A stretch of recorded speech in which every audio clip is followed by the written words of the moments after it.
뼈에는 골수가 나옵니다. 골수가 바로 백혈구를 만듭니다. 백혈구는 바로 우리 몸을 지키는 면역세포입니다. 면역세포가 만들어지려면 뼈가 있어야 되고, 뼈가 튼튼하게 계속 있으려면 칼슘이나 비타민 D가 있어야겠네. 맨날 뭐 설사하고 변비가 있는데 어떻게 좋은 게 들어오고 안 들어오고에 집중할 수 있겠습니까? 장난 전화하면은 소방관 아저씨들이 쓸데없이 출동하죠. 그럼 실제 어디에 큰 불이 났을 때 출동할 인력들이 딴 데가 있는 거예요.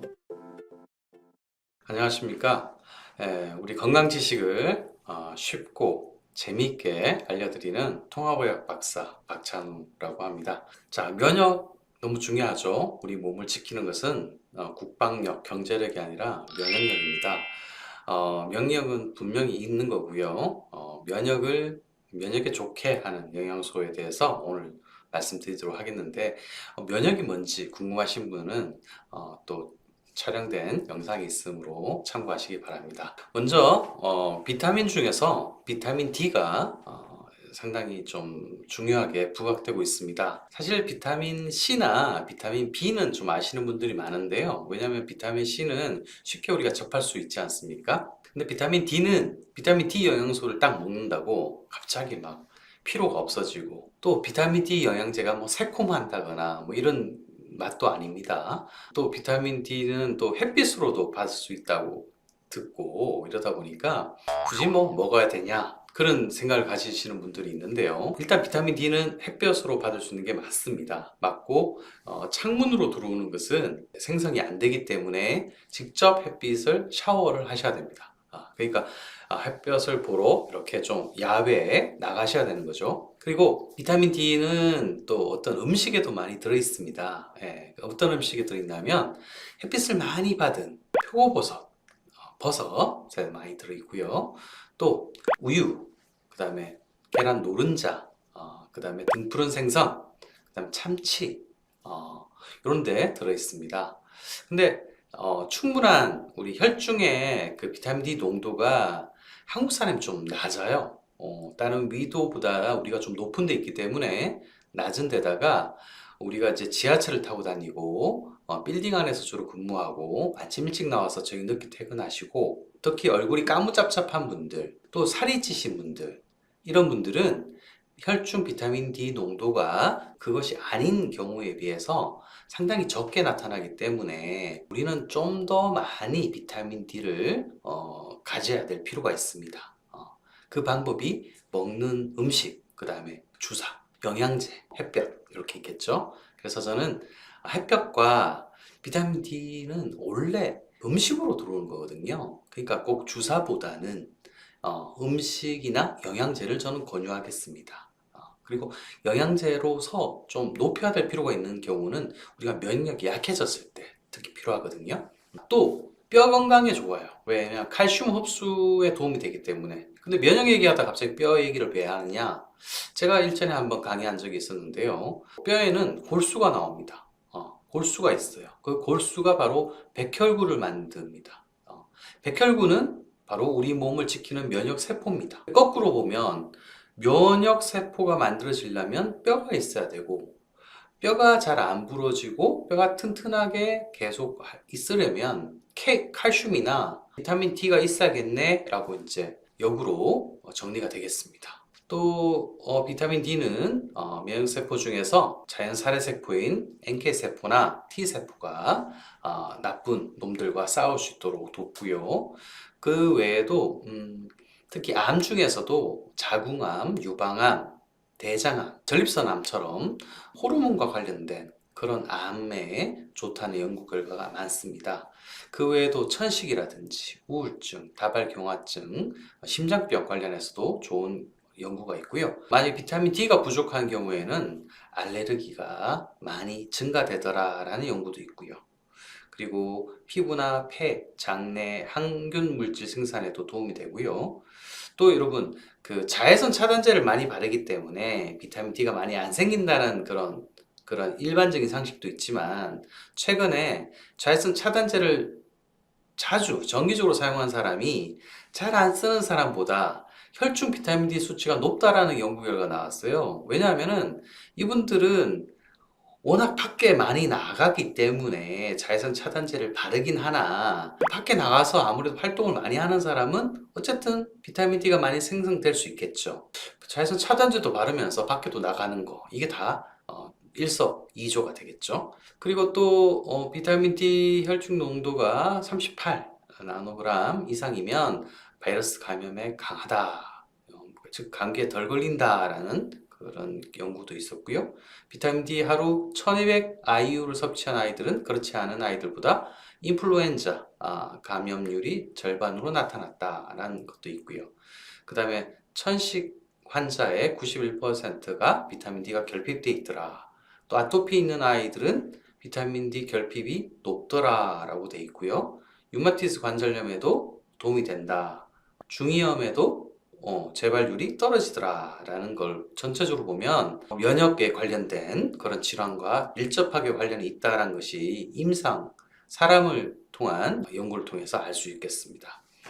그러면 우리가 얼마 정도를 권장해야 되는지 보면, 한국은 정상 건강인일 때 일일 최소 400 IU 그리고 최대 2400 IU를 권장하고 있습니다. 이것은 미국의 4000 IU에 비해서는 상당히 적은 건데요. 미국은 워낙 또 땅덩어리가 넓고 또 사람들이 생긴 것도 다르고 섭취하는 음식도 다르기 때문에 직접 비교는 할 수 없습니다. 그런데 최근에는 공기도 나빠지다 보니까 햇빛 투과율도 낮고요. 또 실내에 많이 또 있고요. 비만도 많고요. 또 이런 코로나 같은 질환이라든지 독감 이런 것들이 많기 때문에 좀 더 우리가 좀 높일 필요가 있다라는 게 좀 전체적인 어떤 환경입니다. 그리고 심지어 어떤 영양의 흡수에 문제가 있는 병이 있죠. 예를 들어서 크론병 같은 경우에, 크론병은 소화기에 많은 염증이 다닥다닥 있는 거예요. 그래서 이 흡수가 안 되고 모두 설사를 해버려요. 그러니까 사람이 바짝바짝 마르는 그런 자가면역 질환인데요.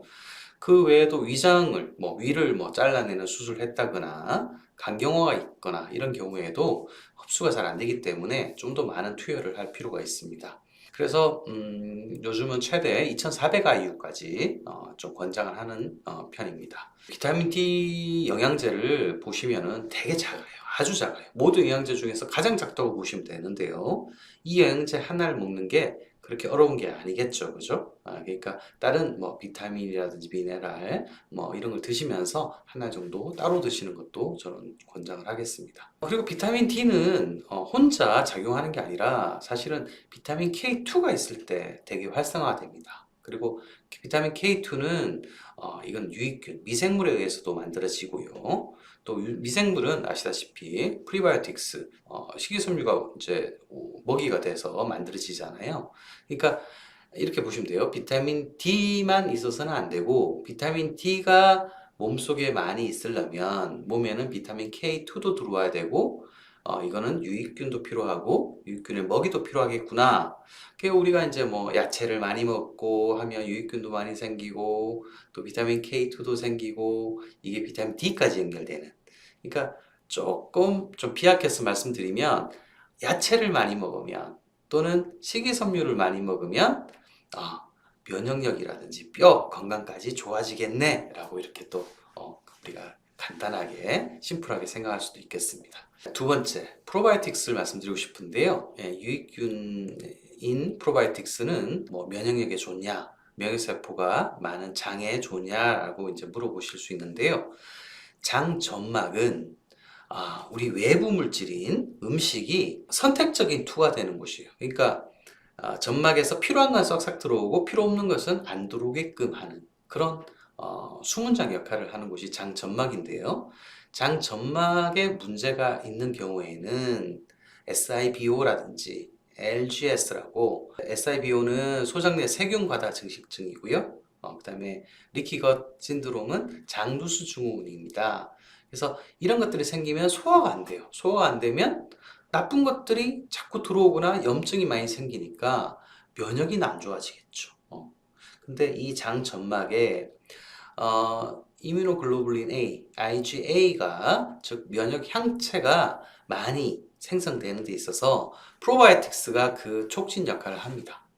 그러면 이 항체가 나쁜 균에 대해서 저항을 하기 때문에 결국은 우리가 꼭 들어올 놈만 들어오고 그 면역세포도 잘 자라고 이렇게 되는 거죠. 그래서 좋은 유익균을 발효 음식이라든지 그런 프로바이오틱스 영양제라든지 이런 것들을 드셔주시면 상당히 좋습니다. 병균이 오는 것도 소장 상피세포에서 프로바이오틱스가 막아주기 때문에 어떤 방어 역할도 할 수 있고요.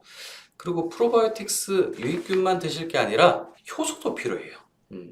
유익균은 어떻게 보면 청소 역할과 경찰 역할을 한다면 효소라는 것은 다양한 역할을 하거든요. 엄청 많은 역할을 해요. 소화도 하고 영양소 운반도 하고 에너지 발생도 시키고 세포 재생까지 시키는 엄청 많은 역할을 하거든요. 아시죠? 탄수화물 분해, 단백질 분해, 지방 분해 효소 뭐 이런 효소들이 많이 있으면 소화도 잘 되고 일단 사람이 소화가 잘 돼야지 면역이 좋아집니다. 소화가 안 되는 사람, 맨날 배가 아프고 설사하고 뭐 변비가 있고 그런 분들은 면역도 안 좋아요. 소화는 장에서 이루어지는데 장은 영양소가 들어오고 안 들어오고를 결정하는 곳인데 맨날 뭐 설사하고 변비가 있는데 어떻게 좋은 게 들어오고 안 들어오고에 집중할 수 있겠습니까? 그러니까 그게 잘 안 되면 나쁜 균이 들어오면 맨날 백혈구가 출동해요.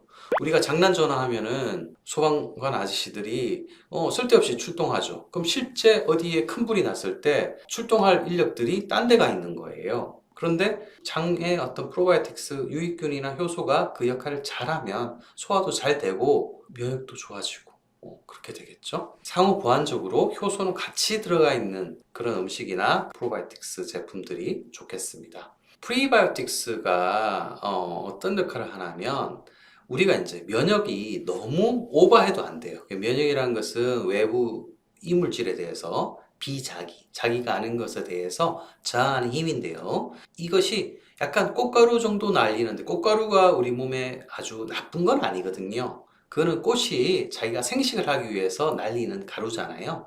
그 가루가 아무렇지도 않은 사람이 있는 반면에 그걸 조금만 맡으면 천식이라든지 뭐 심지어 숨을 못 쉬는 그런 분들도 있는데 그런 알러지는 너무 민감한 거죠. 워워 이걸 좀 이렇게 낮춰줄 필요가 있는데 면역세포 항체가 자신을 공격하지 않도록 막는 그런 보호 메커니즘이 바로 면역 관용이라고 하고 쉬운 말로 면역 조절 작용인데요. 그 면역 조절 작용을 잘하는 게 바로 유산균, 프로바이오틱스나 프리바이오틱스입니다. 그래서 프리바이오틱스는 그런 일을 잘하는구나. 워워하고 이런 조절 작용을 잘하는구나. 우리 항상 친구들 간의 관계도 보면 성격이 급하고 막 이렇게 다혈질적인 친구가 있는 반면에 너무 조용하고 자기 의견을 얘기 안 해서 뭔가 의사결정을 못 하는 경우가 있어요. 또는 뭐 너무 수동적인 친구가 있고. 그러면 중간에서 그런 조절 잘하는 친구가 있으면 이게 뭐 다 어우러서 이렇게 놀러도 가고 다른 일도 진행하고 이럴 수 있거든요. 그래서 그런 친구가 필요한데 이게 바로 프리바이오틱스, 프로바이오틱스구나. 자, 알로에도 좀 말씀드리고 싶은데요. 알로에는 오랫동안 우리 건강식품으로 사랑을 받아오고 있습니다. 근데 알로에는 소화 역할도 잘하고요. 항박테리아 역할도 잘하고요. 알칼리화도 잘하고요. 보습 역할도 잘해서 화장품 그런 쪽으로도 많이 쓰이고요.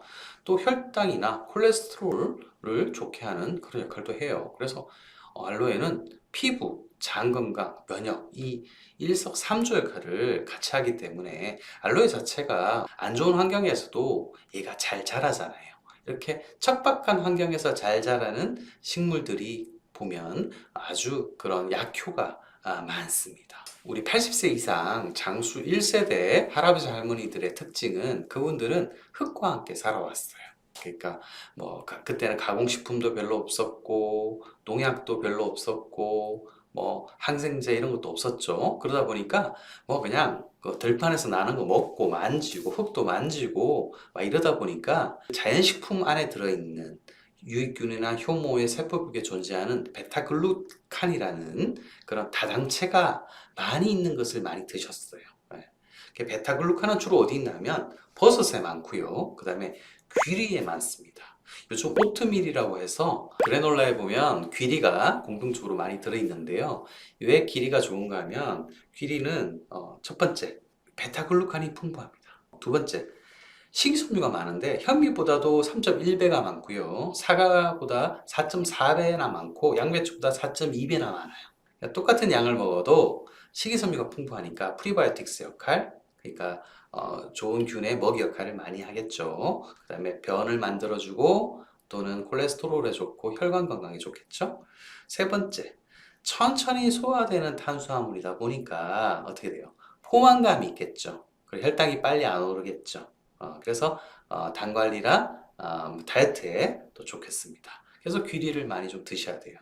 옛날에는 귀리는 말먹이었어요. 몽고에서 들여온 말먹이었으나 지금은 없어서 못 먹는, 돈 주고 사서 먹어야 되는 그런 좋은 현대인들의 건강식품이 됐습니다. 자, 베타글루칸이 어떤 역할을 하냐면 T세포, 면역세포를 활성화하는 그런 좋은 역할을 하는데요. 그러다 보니까 폐렴이나 폐혈증 발생률을 낮추기도 하고요. 또 사망률도 많이 낮아졌다는 일부 연구 결과가 있고요. 항암, 콜레스테롤, 피부 건강에도 좋다라는 암 환자에 대한 종양의 장량이 줄어드는 그런 연구 결과도 오래전에 나왔고요. 그런데 이런 버섯을 많이 먹으려고 하다 보면 여러분 이게 버섯 안에 있는 것이 잘 우러나오지 않는답니다. 베타글루칸이. 그래서 분쇄를 하거나 영양제로 섭취하는 게 좋습니다. 예, 아시겠죠? 오늘은 우리가 몇 가지 비타민 D, 그 다음에 프로바이오틱스, 프리바이오틱스, 그 다음에 알로에, 그 다음에 베타글루칸 이런 거에 대해서 말씀드렸고요. 또 좋은 것들이 많이 있어요. 예, 우리 그런 것에 대해서 또 다음 시간에 같이 면역에 좋은 영양소 살펴보도록 하겠습니다. 수고 많으셨습니다.